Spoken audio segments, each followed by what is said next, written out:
ये कहानी है भूतिया मंदिर की रात के बारे में। वह एक डरावनी रात थी जब गहरे अंधेरे ने धरती को अपने आंचल में लपेट लिया था। एक छोटे से गांव में एक भूतिया मंदिर था जिसका नाम सुनते ही गांव के लोग डर जाया करते थे। लोग कहते थे कि उस मंदिर में रात के समय भूत प्रेत रहते हैं और उनकी भयंकर आवाजें सुनाई देती हैं। वहां के लोग रात के समय उस मंदिर के पास जाने से बचते थे। लेकिन एक रात उसी गांव का एक साहसी युवक जिसका नाम आर्यन था अपने दोस्तों के साथ उस भूतिया मंदिर में रात बिताने का फैसला किया। क्योंकि वो लडी डेढ़ा का भूतों को नहीं मानता था, उसका कहना था कि ये सब बस एक वहम है। इसलिए वो और उसके कुछ दोस्त रात के समय उस भूतिया मंदिर के पास पहुंच गए जहां लोग कहते थे कि यहां भूत रहते हैं।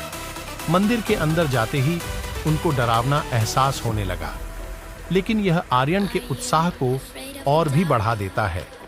उसने अपने दोस्तों से कहा, हम यहाँ अपना असली हिम्मत दिखाएंगे और देखेंगे कि क्या सच में भूत प्रेत होते हैं या नहीं।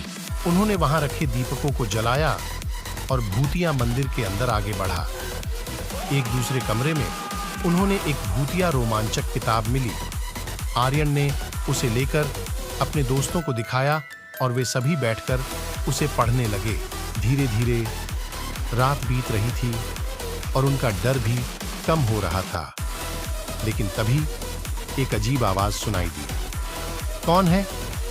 आर्यन ने ऊंचे आवाज में पूछा। कुछ ही क्षणों बाद उन्हें किसी की दरवाजे की ओर दौड़ने की आवाज सुनाई दी। वे लोग डर रहे थे, लेकिन वे अपने आप को साहसी बनाने की कोशिश कर रहे थे। तभी एक डरावना भूत उनके सामने आया।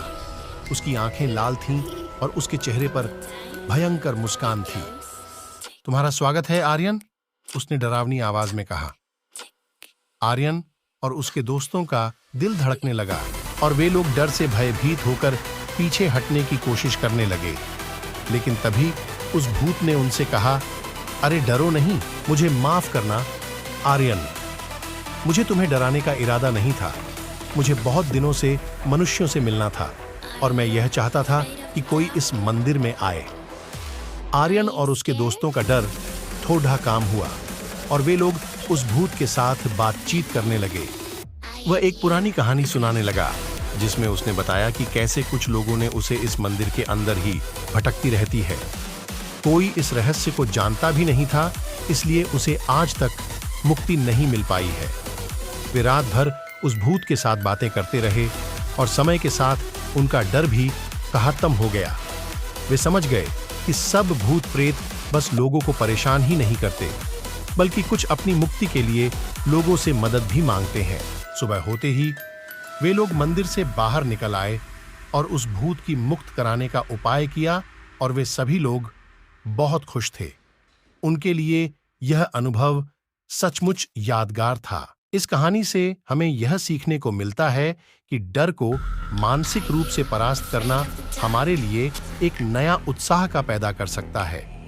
भूतों और प्रेतों के डर को पार करके हम अपने आप को बेहतर और मजबूत बना सकते हैं और नए अनुभवों को अपने जीवन में शामिल कर सकते हैं।